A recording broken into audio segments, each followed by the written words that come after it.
The stormy night air was alive with the sounds of chaos. Wind howling, lightning illuminating the dark sky, and heavy rain pounding against the metallic fence of the city bridge. John stood precariously, his fingers wrapped around a cable as he leaned out over the water, his eyes fixed on the turbulent waves below. The irony wasn't lost on him. Amidst the violence of the storm, he felt a sense of peace calling to him from the depths of the river. His life, on the other hand, had been a never-ending struggle. Sick, broke, and alone, he felt like a loser, a failure. The wind whipped his hair into a frenzy as he thought about how life had failed him, or maybe how he had failed life. Either way, the outcome was the same. He was a man on the edge, literally and figuratively. As he stood there, cars sped by on the bridge, their high beams casting an otherworldly glow over the scene. Horns honked, a cacophony of sound that seemed to match the turmoil in John's mind. He felt like he was drowning in his own thoughts, unable to find a lifeline to cling to. The storm raged on, a fitting backdrop to his inner turmoil. Time seemed to stretch out before him, each moment an eternity as he searched for a reason to go on, but there was nothing. No spark of hope, no glimmer of light in the darkness. He was ready to let go, to surrender to the void that seemed to be calling his name. And then, without warning, his phone vibrated in his pocket. The sudden movement sent a jolt through his body, like a prank gone wrong. He lost his balance, his fingers slipping from the cable as he felt himself tumbling forward. Adrenaline surged through his veins, a frantic, desperate energy that seemed to slow down time. For a moment, he felt like Spider-Man, his body twisting and contorting in midair, like a cat trying to right itself. Every joint in his body popped and crackled, a sickening sound that was eerily familiar, like the time he'd visited Crazy Bob for a chiropractic adjustment. Somehow, in a lucky move, John managed to grasp the edge of the bridge, his chest hitting the metal with a sickening thud that knocked the wind out of him. He dangled there, his fingers straining to hold on, his body screaming in protest, but he refused to let go, even as his mind told him he was ready to surrender. It was a cruel irony, one that seemed to mock him as he hung there, a broken puppet on the edge of the breach. As he struggled to catch his breath, the phone vibrated again, snapping him back to reality. "Who the heck is this?" he muttered to himself, a mixture of curiosity and annoyance warring for dominance. Nobody called him, not anymore. He was a ghost, a shadow of a man who'd been left behind by the world. But something about the call sparked a glimmer of interest, a spark that refused to be extinguished. Hell could wait, he thought, as he reached out with his free hand to retrieve the phone from his pocket. The caller ID flashed on the screen, a single word that seemed to mock him: government. John's eyes narrowed, a cynical smile twisting his lips. Oh great, now they were trying to intervene. "We would not interfere with that. It is your right and your decision, but it is just a reminder for you if you have done all the checklist for checking out from this life." The voice paused, its tone dripping with bureaucratic indifference. "Have you paid your taxes? Have you written your will?" John's anger flared, a hot, burning sensation that seemed to ignite his very soul. "You bastards," he spat, his voice venomous. "You still want to collect tax from the dead?" He laughed, a cold, mirthless sound.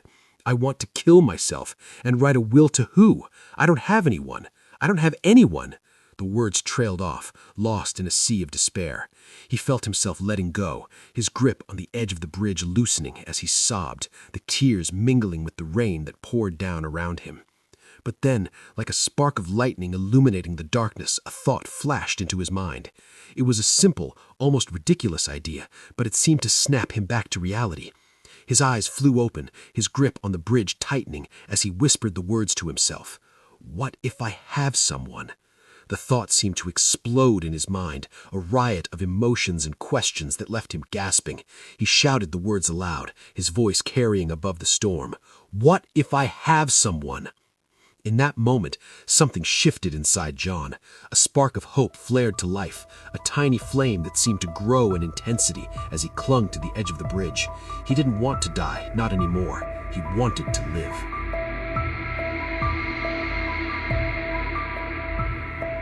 The storm raged on, its fury unabated as John clung to the edge of the bridge, his fingers straining to maintain their grip. Every cell in his body ached, a cacophony of pain that threatened to consume him whole. Yet he knew he had to pull himself up, had to find a way to overcome the weight of his own body and the relentless pull of gravity. The thought was a cruel joke, but he couldn't help but smirk at his own naiveness. Who was he kidding? He was no superhero, no demigod from the realms of myth and legend. He was just a broken, battered man, clinging to the edge of the bridge, desperate to survive. As he summoned every last ounce of energy, his body screamed in protest. Muscles contracted, tendons stretched, and his mind reeled with the effort. He pushed with all his might, his voice rising to a scream as he strained against the edge of the bridge. "Fuck!" he bellowed, the sound torn from his throat like a ragged piece of fabric. The word hung in the air, a raw, animalistic expression of his frustration and pain. But despite the effort, his body didn't budge. It was as if he was rooted to the spot, unable to move, unable to escape the gravitational pull that threatened to drag him down into the depths below. The cold, hard truth settled in his mind like a shroud. He might not be able to pull himself up after all. The irony was almost too much to bear. Now that he wanted to live, now that he had found a spark of determination within himself, he was faced with the very real possibility that he might not be able to escape the abyss that yawned beneath him.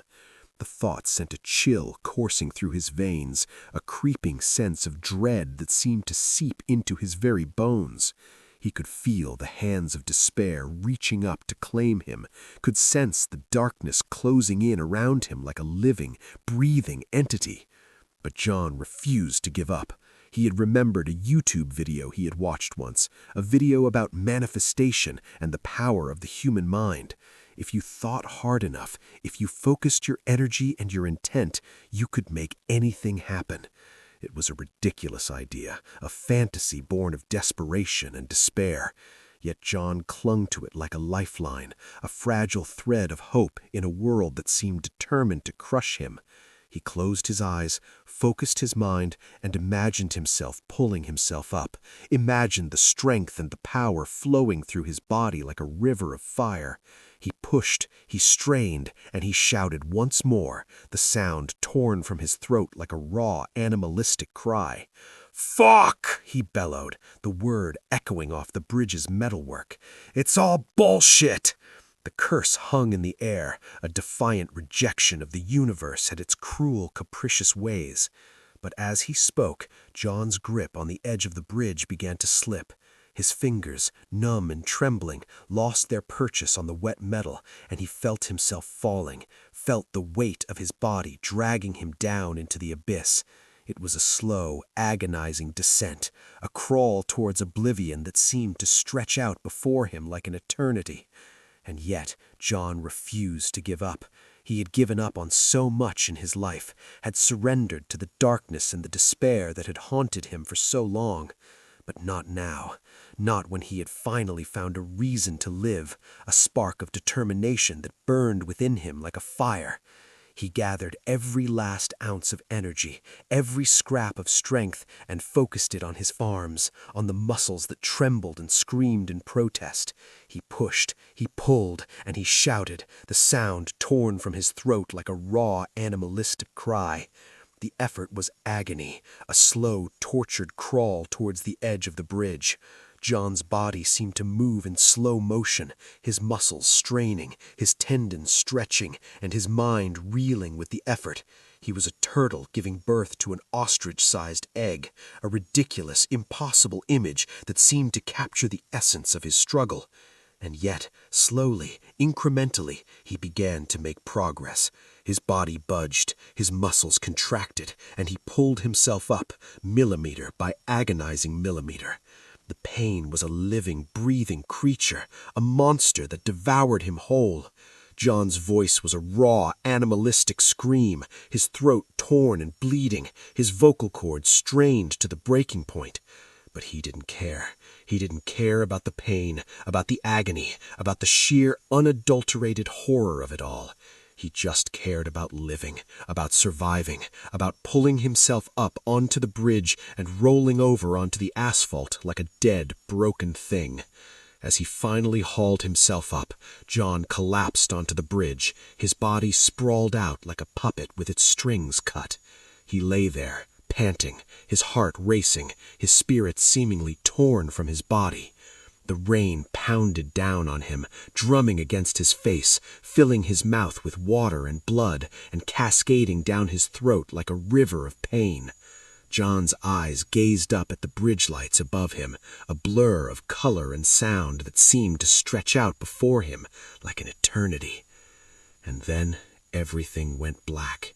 John's body, exhausted, broken, and battered, simply shut down, plunging him into a darkness so deep, so profound, that it seemed to have no end. He might not survive this, might not make it through the night, but in that moment, he didn't care. He had lived, if only for a moment, and that was all that mattered.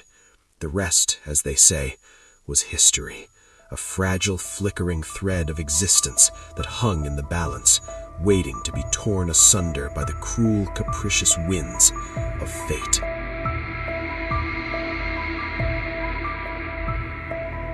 As John regained consciousness, his body convulsed with rough coughs, his airway clogged by the toxic mix of blood and rainwater.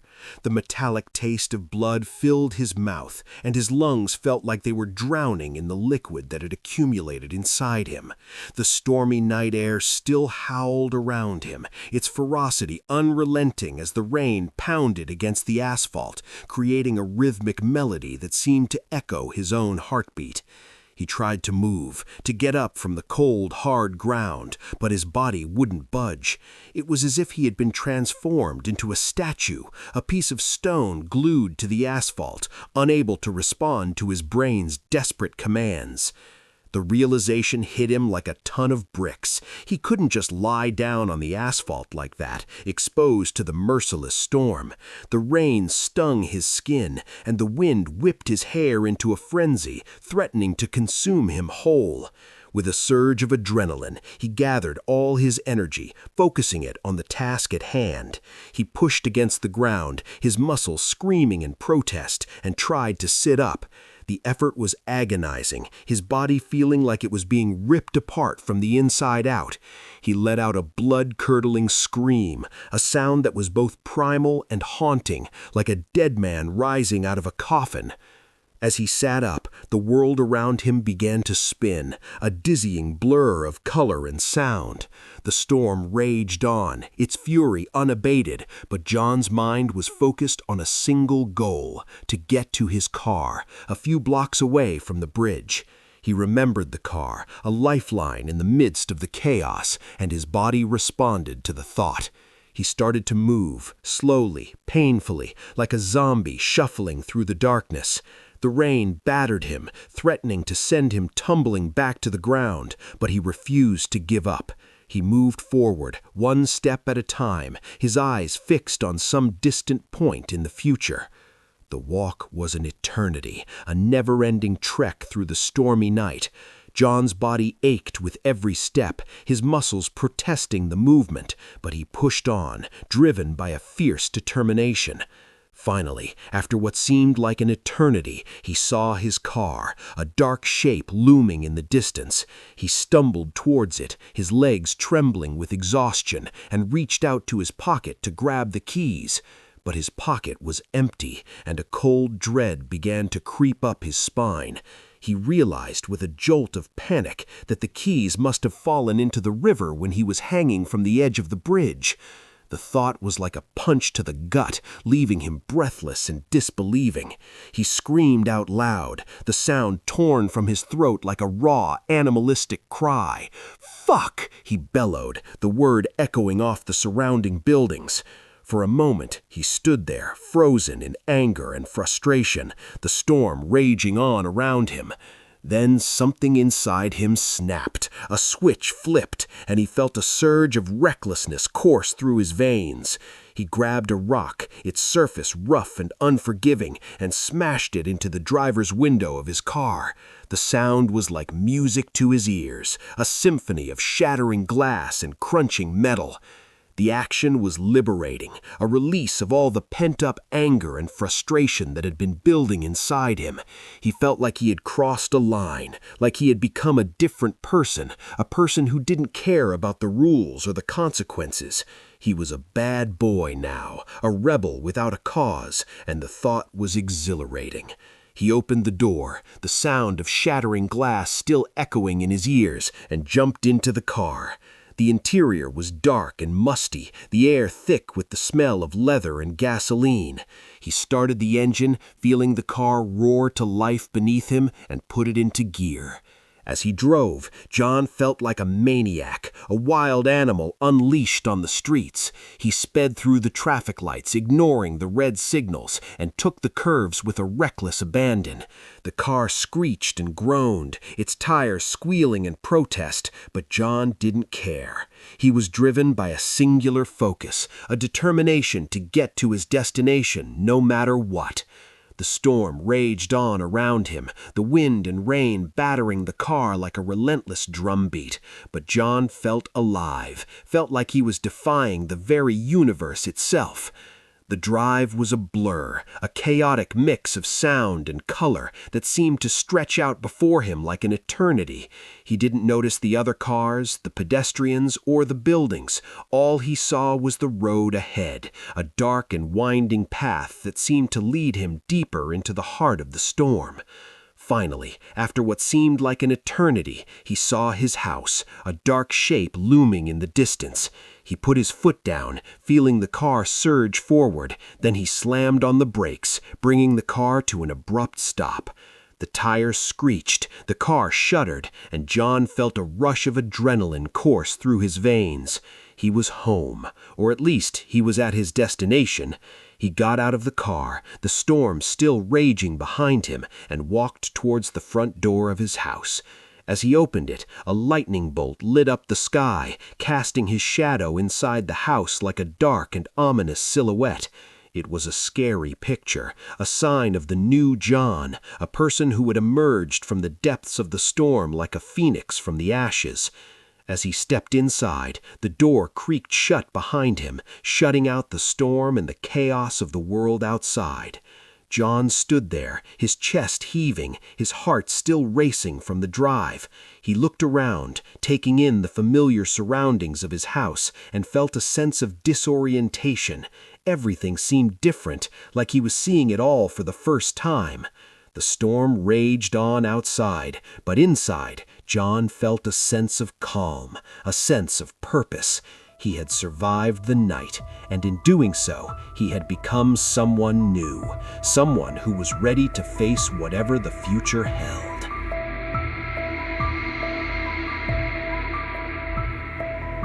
As John began his ascent up the stairs, his legs felt like lead weights, each step a Herculean effort that demanded every last ounce of energy. The exhaustion was crushing, his calves and quads screaming in protest as he struggled to climb. Midway, his legs gave out, and he was forced to lean against the railing, his chest heaving with laborious breaths. With a primal roar, he screamed, "Come on now!" A defiant challenge to his own failing body, a battle cry that echoed through the empty halls like the anguished bellow of an old lion refusing to yield its territory to a younger, more formidable opponent. For a moment, his legs seemed to respond to the raw, emotional outburst, and he felt a surge of adrenaline coursing through his veins. It was as if his very spirit had broken free from its corporeal prison, propelling his body upward with a fierce, unyielding determination. Each step was a torment, a burning, searing agony that threatened to consume him whole. And yet, with a fierce, unrelenting cry, he pushed on, driven by a stubborn refusal to surrender to the crushing weight of his own exhaustion. Finally, after an eternity of pain and struggle, he reached the top of the stairs, gasping for air as if he had just survived a near-drowning experience. As he stumbled towards his desk, his movements were jerky and uncoordinated, like a puppet whose strings had been severed. With a clumsy, sweeping motion, he cleared the surface of his desk, sending papers, pens, and his laptop crashing to the floor. The laptop's screen cracked, a jagged, splintered line that seemed to mock him with its empty, unforgiving stare. John's eyes were unfocused, his gaze drifting blankly over the chaos he had created, as if he was witnessing the destruction of his own life. From the drawer he pulled out a blank sheet of paper, his hand moving with a stiff, mechanical precision like a robot executing a pre-programmed sequence of commands. He began to write, the words spilling out onto the page in a haphazard, erratic scrawl, as if his very thoughts were tumbling forth in a chaotic, uncontrolled cascade. His eyes darted to his watch, and then back to the paper, his hand moving with a frenzied urgency, as if time itself was running out. The room around him seemed to fade into the background, becoming a distant, irrelevant hum, as he poured all his energy into the simple, repetitive act of writing. For a few moments, he stared at the paper, his face a mask of conflicting emotions, hope and skepticism locked in a bitter, unyielding struggle. The paper was then placed in an envelope, which he addressed with a rapid, careless scribble before depositing it into the drawer. And then he waited. The silence was oppressive, a heavy physical presence that seemed to weigh upon him, pressing down with an unrelenting, crushing force. His eyes were fixed on the drawer, as if willing something to happen, as if his very expectation could conjure reality into existence. But nothing did. No miracle occurred. No sudden revelation shook the foundations of his world. The stillness was unbroken, a vacuum that seemed to suck all hope out of him, leaving him dry and empty. The minutes ticked by, each one an eternity of despair, as John repeated the same ritual, pulling out the envelope only to crumple it and toss it aside, like a discarded, worthless thing. He grabbed another paper and another, each one a testament to his growing desperation, his dwindling hopes. The night wore on, a slow, agonizing crawl through a desolate, barren landscape as he scribbled, waited, and threw away, his actions a hollow, meaningless charade. His motions became slower, more labored, as the exhaustion and hopelessness closed in, a suffocating, crushing weight that threatened to consume him whole. And then, like a cold, unforgiving dawn, the first rays of sunlight crept into the room, illuminating the devastation, the shattered remnants of his laptop, the scattered papers, and the empty, crumpled envelopes. John's eyes, sunken and defeated, gazed blankly at the new day, his spirit crushed, his body exhausted. He wrote one final futile message, his hand moving with a listless mechanical energy before letting the paper slip from his fingers like a dying breath. As he dropped to the floor, his body seemed to collapse, his muscles surrendering to the weight of his own despair. The sound of his own breathing was the only noise in the stillness, a soft, mournful whisper that seemed to underscore the futility of his existence. And then, like a cruel, heartless joke, the doorbell rang, its metallic clang accompanied by a series of loud, insistent bangs on the door. John's voice, barely above a whisper, muttered a defeated, "Fuck, must be the eviction crew." The thought was a cold, unforgiving reality, a harsh reminder that his world was crashing down around him, that all his hopes, all his desperate last-ditch efforts had been for nothing. The door creaked and then splintered, as if the very foundations of his life were being torn apart. The sound of footsteps, heavy and deliberate, echoed through the house, a death knell tolling the end of his existence. A voice, detached and unfeeling, called out, "Sir, we have the eviction papers. You must leave, sir. Do you hear me?" John's body was numb, unresponsive, as two chunky workers grasped him by the arms, their grip like a vice, and began to drag him away. And then, like a primal, visceral scream, the ground shook, the room convulsing in a frenzy of dust and debris as the earthquake hit, a catastrophic, devastating event that seemed to rip the very fabric of reality apart. In the chaos, the workers dropped John and fled, their panicked, terrified screams echoing through the halls as the house creaked and groaned, its foundations shaken, its walls crumbling. John lay there, numb, indifferent, as the world around him descended into madness, the earthquake's roar a deafening, all-consuming cacophony that seemed to mock his own pathetic, insignificant existence. The shelves came crashing down, the kitchenware clattering, a discordant, jarring symphony that underscored the utter, complete collapse of his world. And yet, John just lay there, frozen, unresponsive, a small, insignificant speck lost in the midst of the storm, a tiny, forgotten fragment of a shattered, broken life.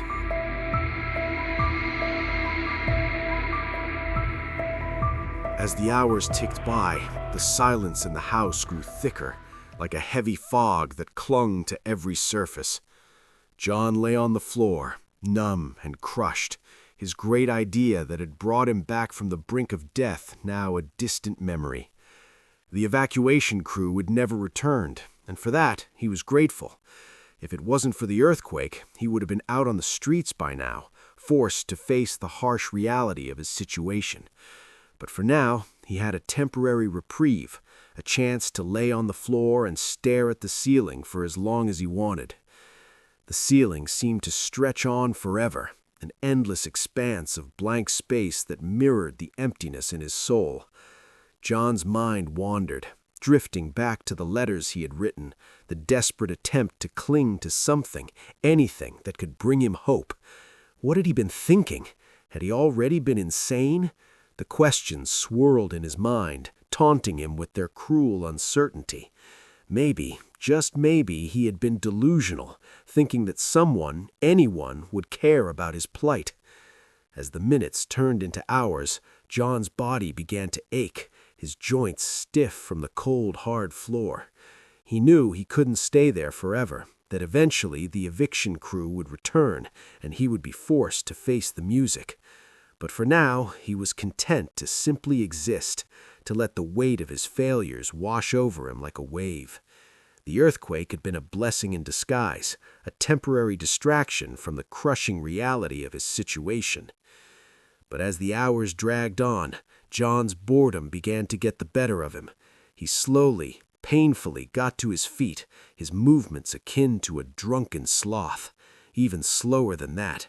His eyes scanned the room, taking in the chaos and destruction caused by the earthquake. And then something caught his eye. A wallet lying on the floor, must be from one of the crew that had fallen during the rush exit. John picked it up, his fingers brushing against the cool leather, and pulled out some cash. He raised his shoulders in a shrug, a small, wry smile twisting his lips. "Huh," he muttered to himself before tossing the wallet back on the floor. The cash, though, was a different story. John's eyes lit up, a spark of excitement igniting within him. He might not have a roof over his head tomorrow, but for now he had enough money to spend at the local bar. The thought was liberating, a release from the crushing weight of his troubles. He took his car, drove to the bar, and parked carelessly, not bothering to find a slot. The bartender, a familiar face, greeted him with a knowing look. "John, you look like shit," he said, his voice a mix of concern and amusement. John looked at him, his eyes locking on to the bartender's, but said nothing. He just nodded, a bitter smile twisting his lips, and made his way to the corner of the bar. The bartender brought him a mug of draft beer, the cold glass a welcome respite from the chaos outside. "On the house, John," he said, his voice a gentle whisper. "Seems like you've had a rough patch."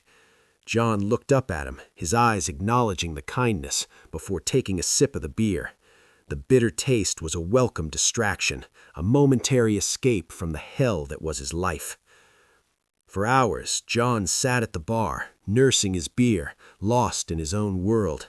The TV above the bar flickered, casting an eerie glow over the room.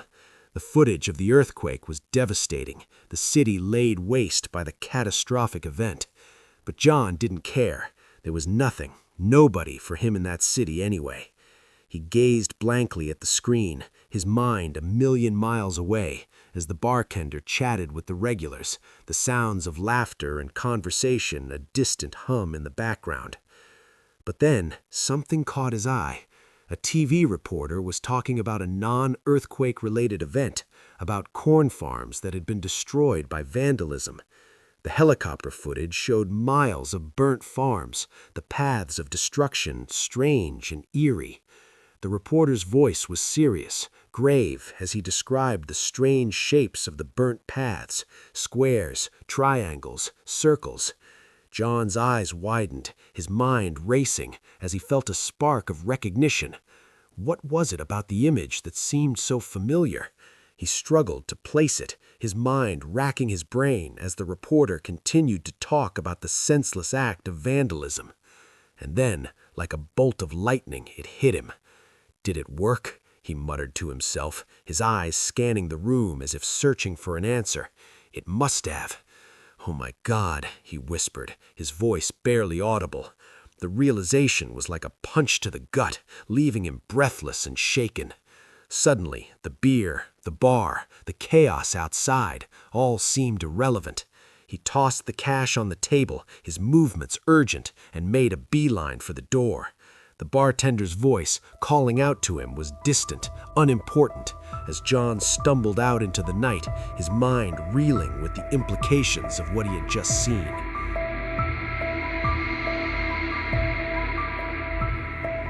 As John sped towards his house, the darkness of the night seemed to close in around him, the only sound the hum of the engine and the soft glow of the dashboard lights.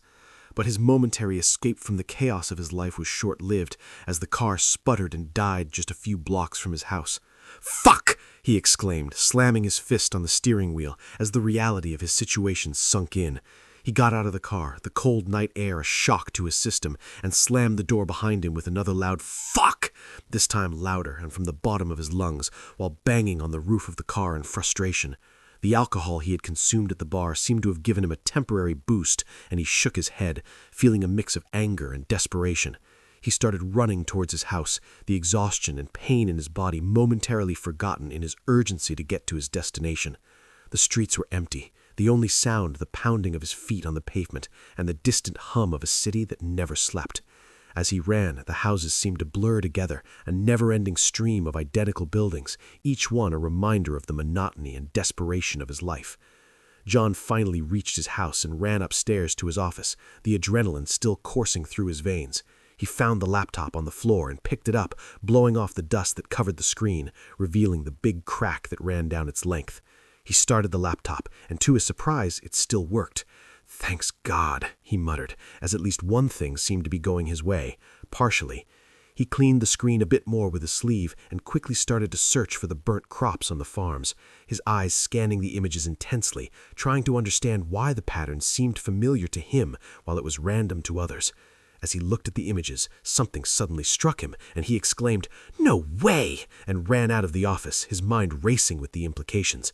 He grabbed a strap connected to the stairs leading to the attic and pulled it down, the stairs creaking as they unfolded, releasing a cloud of dust into the air. John tried to cover his mouth, but he got enough dust to cough violently for a few moments, the dust coating his lungs and making his eyes water. But he didn't stop, his determination driving him forward as he started to climb the stairs to the attic. The air in the attic was thick with dust, and John's eyes adjusted slowly to the dim light.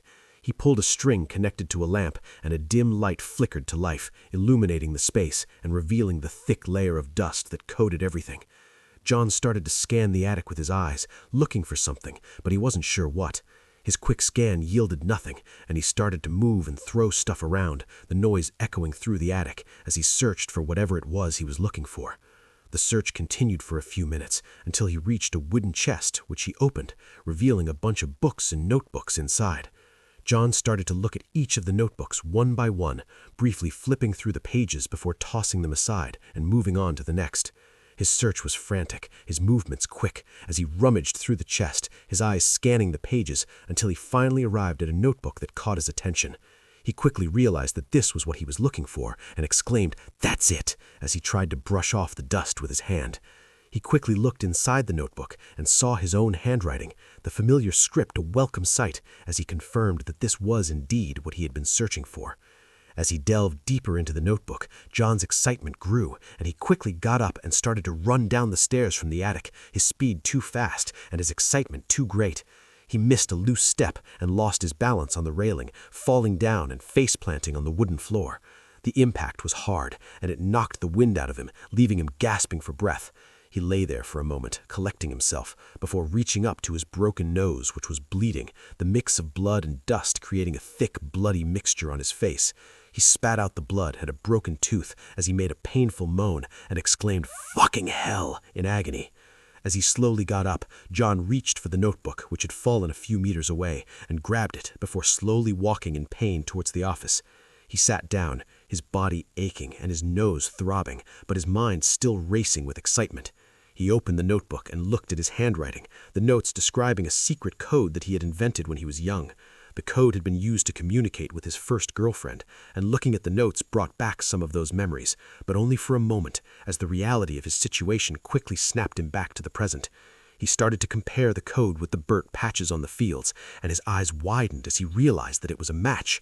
The implications were staggering, and John's mind reeled as he tried to understand how this was possible. He didn't have time to solve the mystery, as he needed to decode the message on the burnt patches on the farm first. Using the notebook, he deciphered the pattern, and the result was 11, 19, 46, 58, 58, 11. He didn't have to think a lot to understand the code, as he was very familiar with this pattern. He had bought many Powerball tickets in his life and never won, but now a message that only he could decode had sent him a combination. Something was telling him that this was the winning number for tonight's Powerball, and the implications were too great to comprehend. John fell to the floor, his mind reeling with the possibilities as a slow smile started to form on his face, something he hadn't had for a long, long time.